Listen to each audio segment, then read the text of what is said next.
अस्सलाम वालेकुम दोस्तों, मैं राबिया फिर से एक बार आप लोगों के सामने हूँ एक बहुत इम्पोर्टेंट टॉपिक पे वीडियो लेके।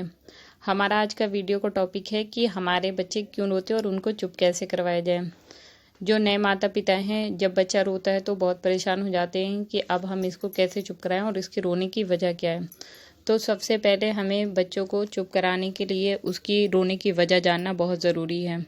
ऐसा देखा गया है कि इनिशियल एज पे जब हमारे बच्चे पैदा होते हैं उससे 2-3 महीने तक वो तो या तो ज़्यादातर सोते हैं या फिर रोते हैं। दरअसल बच्चों का रोना कोई उनकी तकलीफ़ को ही ज़ाहिर करना नहीं है। बच्चे का रोना हमसे कम्युनिकेशन का एक ज़रिया है। बच्चे हमसे रोकर ही कम्युनिकेट करते हैं और वो अपनी बातें हम तक पहुँचाते हैं रोकर। तो इसलिए हमें जब भी बच्चा रोए तो उसके सबसे पहले रोने की वजह पता लगाइए, और जब वजह पता लगा लीजिए तो फिर आप उसको आसानी से चुप करा सकते हैं। तो इस वीडियो में मैं आप लोगों की मदद करूंगी, कुछ इंपॉर्टेंट टिप्स और अपना एक्सपीरियंस शेयर करूंगा आप लोगों से। सबसे पहले तो हमें ये पता लगाना है कि बच्चा रो रहा है तो कहीं उसके रोने की वजह कोई तरह का डिस्कम्फर्ट तो नहीं है। अक्सर ऐसा देखा गया है कि या तो हम उसको ओवर ड्रेस कर देते हैं या फिर बिल्कुल ही कम कपड़े पहनाते हैं, जिससे भी बच्चों को परेशानी हो सकती है और वो रोने लग जाता है। तो बच्चे का ये देखने के लिए कि हमने ज़्यादा कपड़े तो नहीं पहना दिए, कम कपड़े तो नहीं पहना दिए, इसको चेक करने का सबसे अच्छा तरीका ये है कि आप बच्चे को सर के नीचे शोल्डर एरिया के पास अंदर उसकी टी शर्ट के अंदर हाथ डाल के चेक करिए कि वहाँ पे स्वेटिंग तो नहीं है या वो एरिया ज़्यादा गर्म है कि ठंडा है। इससे आपको पता चल जाएगा कि आपने उसको ओवर ड्रेसअप किया है। तो आप उसके कपड़े सही कर दीजिए, देखिएगा वो थोड़ी देर में चुप हो जाएगा। नेक्स्ट जो बच्चों के रोने की वजह हो सकती है वो है स्लीप क्राई। अक्सर देखा है जब बच्चों को नींद लगती है तो वो रोना शुरू कर देते हैं, और कुछ ऐसे साइन देते हैं जिससे हम ये पता लगा सकते हैं कि बच्चा सोने के लिए तो नहीं रो रहा है। तो इसके लिए आप देखिए, तो अगर जब बच्चे सोने के लिए रोते हैं तो वो अपनी आँखों को रब करते हैं या फिर बार बार जम्हाई आती है, मुँह खुल के थोड़ी थोड़ी देर में चिल्लाते हैं, फिर चुप हो जाते हैं, फिर चिल्लाने लग जाते हैं। तो इससे अगर ये बच्चा इस तरह के साइन दे रहा है तो आप समझ लीजिए और जाके उसको सुला दीजिए, देखिए वो बहुत जल्दी चुप हो जाएगा। तीसरा जो बच्चों की रोने की वजह हो सकती है और बहुत इम्पॉर्टेंट वजह हो सकती है वो है कॉलिक क्राई।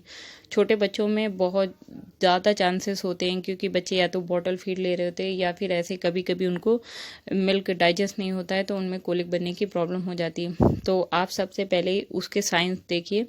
कोलिक का पता करने का सबसे अच्छा साइंस है, बच्चा जब रोता है तो अक्सर पेट फुला के रोएगा या फिर वो अपनी एड़ियाँ बार बार रगड़ रहा है और अपने हाथों को इधर उधर पटकने लग जाता है, आंखें बंद करके बहुत ज़ोर से और लगातार रोता है।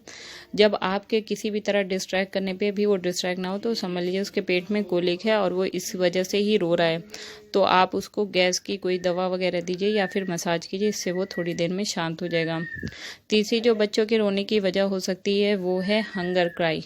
जब बच्चे को बहुत ज़ोर की भूख लगी होती है, अब उसको फीड का टाइम हो गया तो वो रोना शुरू कर देते हैं और इसके लिए भी वो हमें साइन देते हैं। बच्चों की हंगर क्राई पता करने का ज़रिया ये है कि जब बच्चा रो रहा है थोड़ी देर में चिल्ला रहा है, फिर चुप हो जा रहा है, फिर चिल्ला रहा है, फिर चुप हो जा रहा है और उसने अपनी मुट्ठियों को कस के जकड़ा हुआ है, तब आप समझ लीजिए कि बच्चों को भूख लगी हो और वो भूख की वजह से ही रो रहा है। आप उसको फीड कराइए, थोड़ी देर में देखिएगा उसकी बंद मुट्ठी खुल जाएगी, बच्चा आराम से चुप हो जाएगा।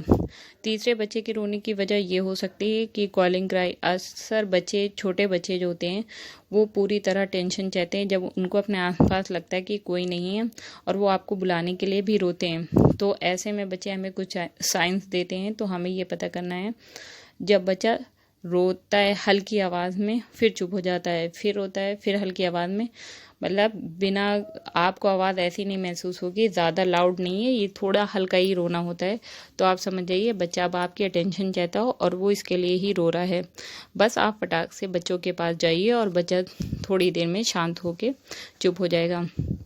तो ये थी कुछ वजह जो मैंने अपनी मदरहुड जर्नी से एक्सपीरियंस किया था और आप लोगों के साथ शेयर किया। होप कि आपको इससे कुछ इन्फॉर्मेशन मिलेगी। अगर थोड़ी भी हेल्प मिली तो प्लीज़ वीडियो को लाइक ज़रूर कीजिएगा और चैनल को सब्सक्राइब करना बिल्कुल मत भूलिएगा।